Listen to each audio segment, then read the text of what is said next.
Welcome to All Things Retreat Podcast. I'm Holly Porter, your host and CEO of Retreat R&R.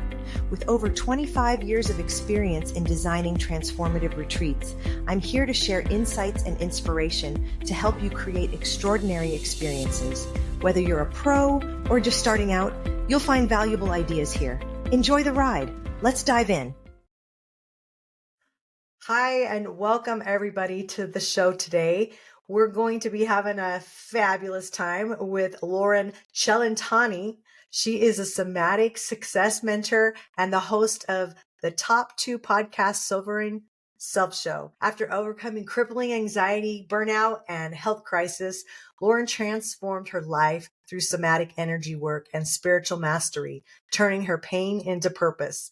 Now, with over a decade of coaching experience, she helps lightworker women alchemize anxiety into confidence, amplify their magnetism, create massive impact and income in a purpose-led business.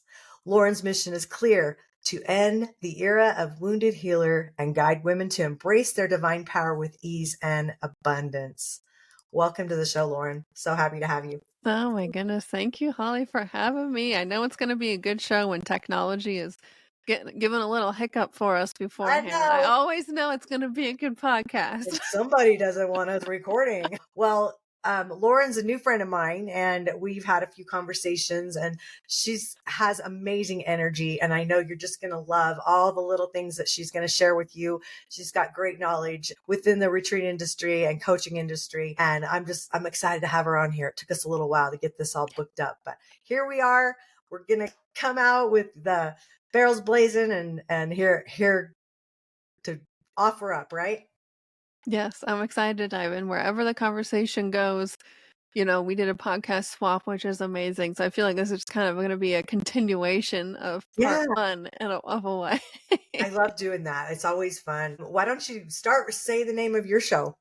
So my show is called The Sovereign Self Show. And it's really, I started podcast almost 7 years ago because of my healing journey. And I wanted to have other experts on, and it was a step for me embodying my voice and speaking my truth. And now it's like my listeners evolved, I've evolved. So now it's really about business. It's about who you are being, the spiritual, the energy aspect.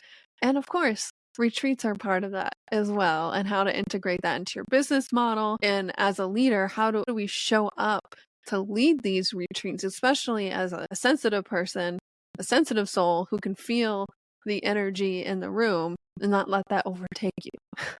Yes. And there's so many different kinds of retreats and why people go to them. I mean, you name a subject and there could be a retreat on it, right? But you tend to lean to the softer side. And who are your ideal people that you work with mostly? Yeah, I would say empaths, mostly women. I would just are drawn to me because I'm very feminine energy. Light workers, you heard in the bio, which are just people who feel like they've come to this earth, this lifetime with a purpose, with a mission to help humanity, to serve, to give back. If you've been on a healing journey and now you're like, okay, it's time, if not already, to really give that medicine back. Those are the people I love working with. And it's the energy, it's the internal work that we get to do behind the scenes in our bodies that actually helps amplify the magnetism. The dream clients are drawn to you. You're able to clearly and confidently share your story with the world, which is huge because the imposter syndrome will come up, the witch wounds, of fear of being seen or persecuted or not good enough, whatever, fill in the blank. That's really what I love, to help women realize that they're already this beautiful, powerful, potent version of themselves. And the more that we can practice embodying that, the physical reality will just start to reflect that. And as a side effect, we just feel better. I mean, who doesn't want to, Better's better. That's my saying. Better's better. Nothing wrong with that. I love that. And I think, we all have the chatter. We talked about, even on your show, how we all have that self-talk in our head that just puts us not in a great place sometimes. And we have to just realize we're all human beings just having an experience. and we want to have the best experience we can. So I think figuring out what's going to create that for each individual person is a huge step in figuring just everything out, right? Your purpose is so, for years, people told me, what's your purpose? What's your purpose? And oh my gosh, that was like saying the F word to me, because I felt like I had lots of whys. I had lots of reasons. I did lots of things, but to really just know in your gut, this is the reason, this is what I live for. This is the legacy I want to leave. And so I love that you help people find that and figure that out or enhance that with them. So congratulations. Thank That's you. great. So give us your story. Tell us about how you started, because you're living on the road, just so our listeners know that. So she's living the laptop life. And so just, yeah, tell us about it. And Whew. yeah. Yeah. So right now, my partner and he and I are traveling full time. Just go traveling around the country right now, figuring just cool places we want to see, places where we might want to settle down and start our family. That's what I'm manifesting as my millionaire mom self. Like that's who I'm practicing embodying. So, but before all of this manifestation, over 15 years ago now, during my college graduation, I had my first panic attack. I knew what it was, but it was just so, if anybody who has anxiety understands, very all-consuming. You feel like you are just a bystander to the whole process. I was about to start my journey in corporate America. I had landed a good 9-to-5 job, did everything up to that point, checked off the good girl list, everything I should be doing. And I didn't realize it then. Hindsight's always 2020. But that was really the start of my awakening journey into all of this quarter life crisis, not even quarter life crisis, of realizing, wait, life's going to be more than just this. I did all the things across the list, but I'm not happy. I'm anxious physically. I was like 20, 30 pounds heavier than I am now. Just wasn't me. Didn't feel great. So I started off where I was at. I started off physically. I started off what foods I can eat to help me. How can I become healthy? How can I start moving my body? Which helped with the anxiety, right? When we feed our systems with all these toxins and craps, it just produces, and your hormones are out of balance. It produces more stress, more anxiety, but we know it's not the root cause. So, fast forward a few years later, I'd still working, started my health coaching business, was married, and realized, wow, this is not a healthy relationship. What am I doing? My body was literally screaming at me. I was an external perfect picture, right? As the stories always go, of health, the house, the whatever, the marriage.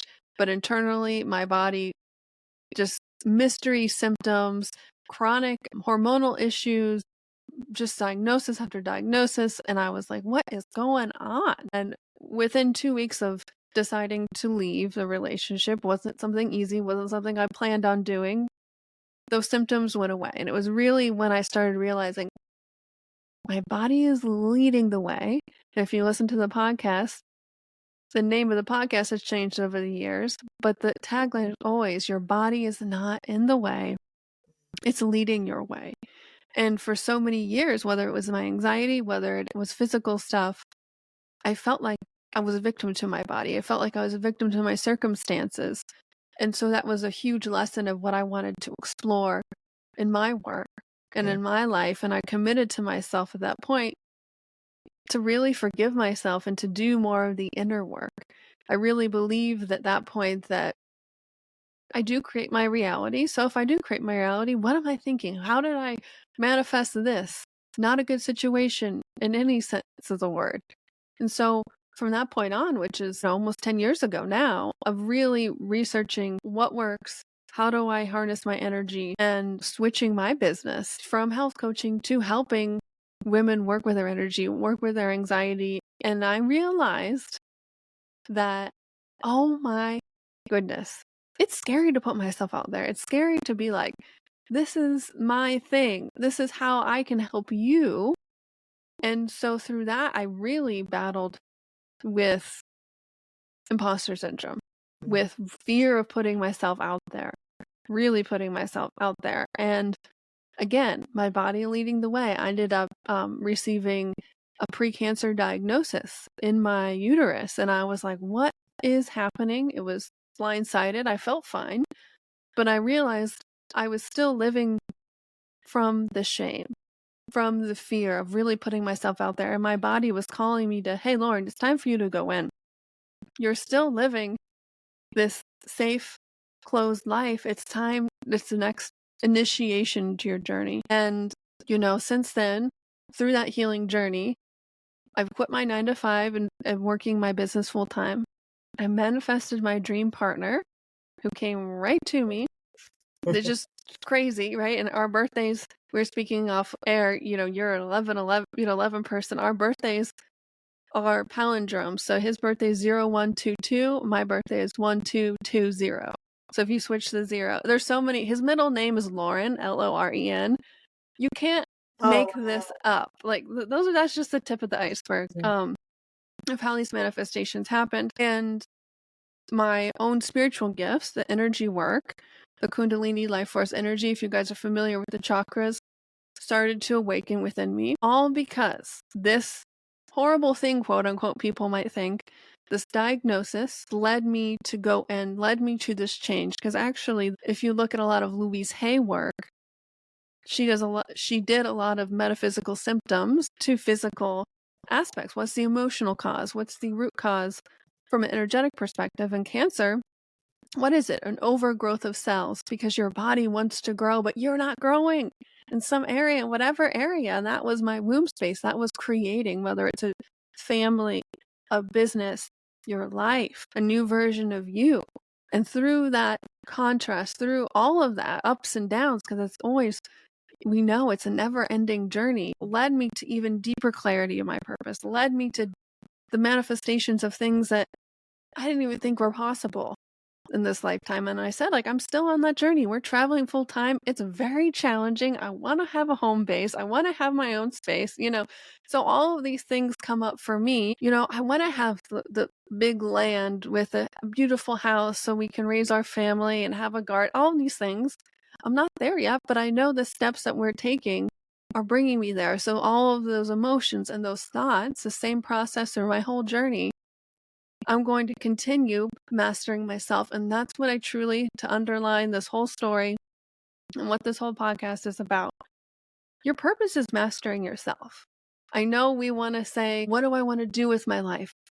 Even if you know what you want to do, that's going to change, but it's really about the growth. It's really about mastering yourself, especially as a sensitive soul, somebody who feels a lot. That's your superpower. Don't let that be your weakness.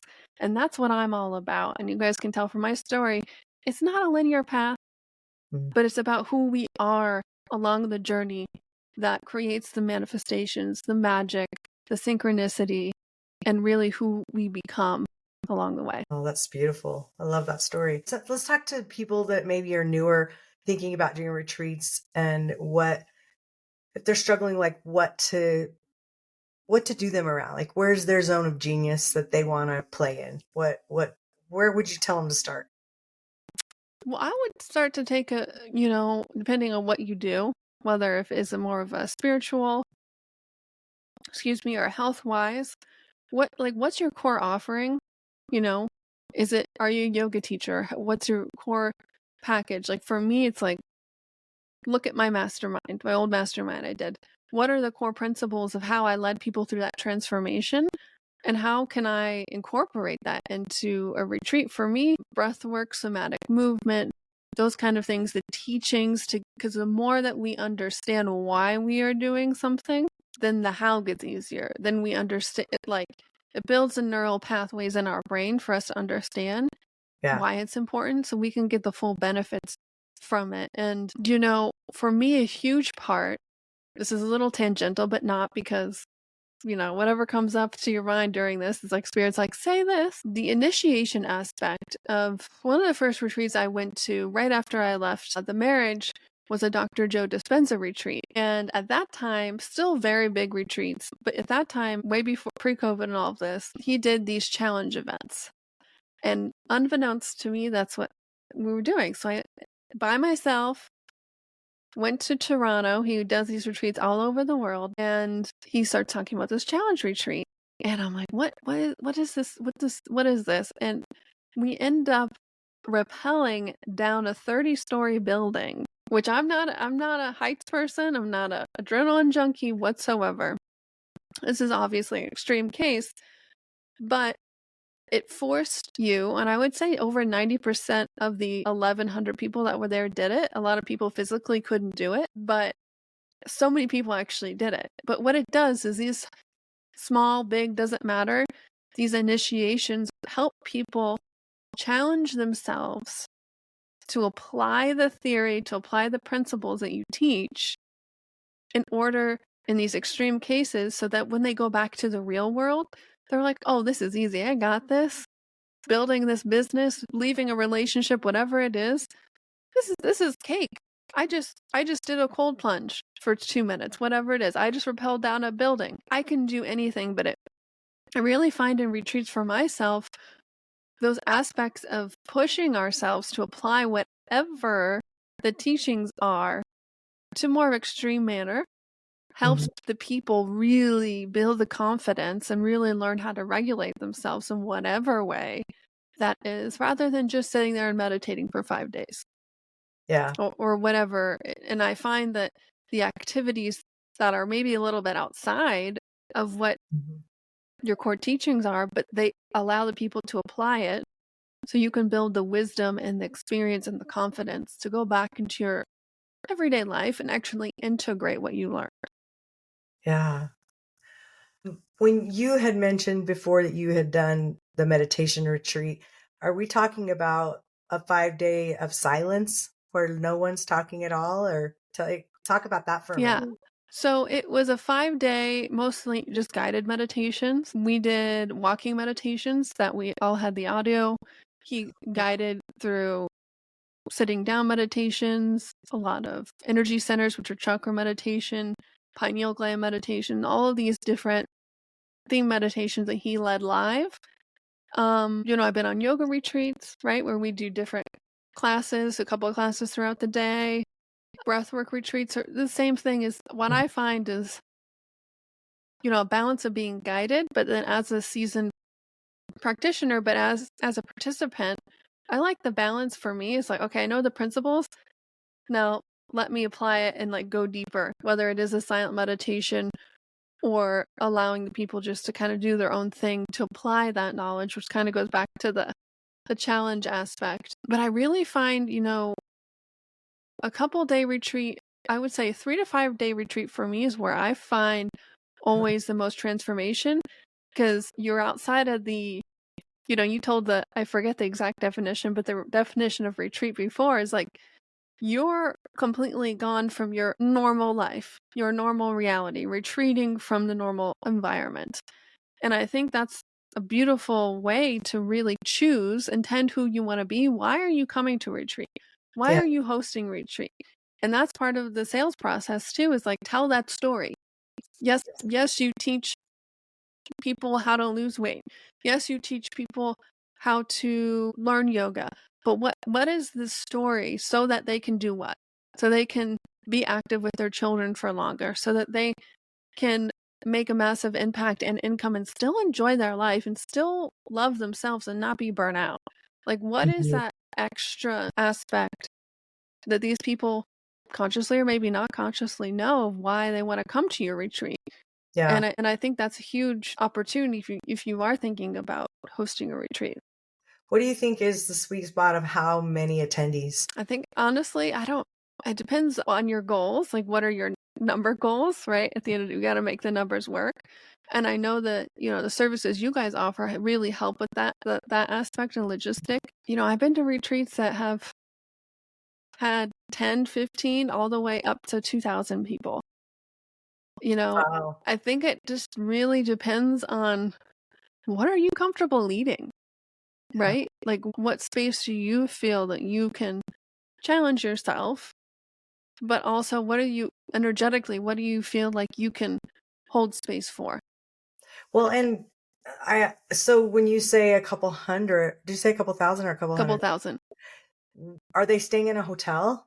Dr. Joe Dispenza retreats, they rent out the whole, whether it's the convention center, the hotel, the whole huge ballroom where they Right. have a bunch of chairs set up, enough for people to sit down, lay down. But that's probably not the scale we're talking about here. Yeah. Those are multi-million-dollar events Right. that he's got a whole Yeah. company that helps him with that. But Oh yeah, for sure. you know, there's so many different ways I think you can host retreats, whether it's through an Airbnb, getting a space, and having a chef come in, or working with a hotel or retreat center. And I know the services you guys offer kind of help you just with all that stress and Yeah. the trying to figure out all the logistics when you still have your own business to run, when you still have to show up and like provide for your clients and your own life. It's easier to have help and support in those ways, especially when we're new to doing things, not have the skills maybe or the expertise. Well, and then when someone wants to do a retreat, if it's something new, what kind of clientele do you have now? And is that who you want to attract more of Mm, to create a retreat around that? What type of people are you looking to bring in, right? Because your purpose and your business plan and things can evolve and change. yeah, And maybe like they don't change, but they evolve. I guess yeah. I want to say maybe your purpose still stays the same, but the plan changes because life throws us curveballs, and economy situations and COVID situations throw us different angles that we have to reassess, stand back, and look at how to do things differently, and also look at what's going to have you stand out. Retreats aren't Mm, going away.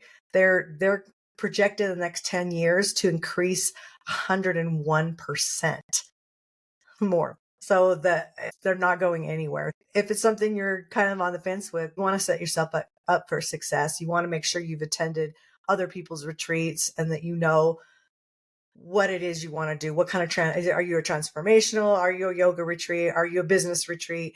You've got to make all those decisions in your plan and then work around that. It's nice to have help. It's nice to get training. There's courses. We have a course. I mean, there's courses you can take that'll teach you how to do retreats. Listen to the podcast. We'll have lots of guests like you that can help people get those emotions figured out and business ideas figured out. And there's all kinds of things we'll be talking about. So anything else that you can think of that you want to share? I would say, if you are thinking about doing a retreat or nervous about, going all in, try to do like a mini retreat, do a virtual retreat, do, what I did when we weren't traveling full time, I would do 1-day retreats at like the yoga studio I teach at, or, different wellness spaces, whatever industry you're in. Just try a mini version Yeah. to prepare you, to practice you, and to make sure your messaging is on point. It's not a huge investment. Maybe it's even just a few hours. It can be in person or virtual. Just building that confidence through taking the action is huge, but also it's going to show you the energetic, the inner work, the mind chatter that comes up of where you need to course correct, where you need to deep dive so that you can show up at a bigger capacity and allow that income, allow that impact to come in, because as women, we are natural receivers. And when we are constantly trying and doing, but operating from this lack, trying energy, it's always going to be separate. So when we can really step into that feminine energy and allow and know that we are worthy, not because of our accolades, not because of the numbers or whatever, just for who we are as a divine being, that's when the magic happens. Oh, I love that. The word I heard big loud is allow. And I think that's amazing. So thank you so much for coming in and sharing some words of wisdom and inspiring retreat leaders and aspiring retreat leaders that want to do retreats. I think that listening to this show will really help them sort out some things maybe they hadn't thought of. And I love the different energies of the different guests that we have on here for that reason, because we're all different and we all learn different and we all have different kinds of businesses. Thanks for joining us on this episode of All Things Retreat. We hope you're leaving with new ideas, fresh inspiration, and the motivation to take your retreats to the next level.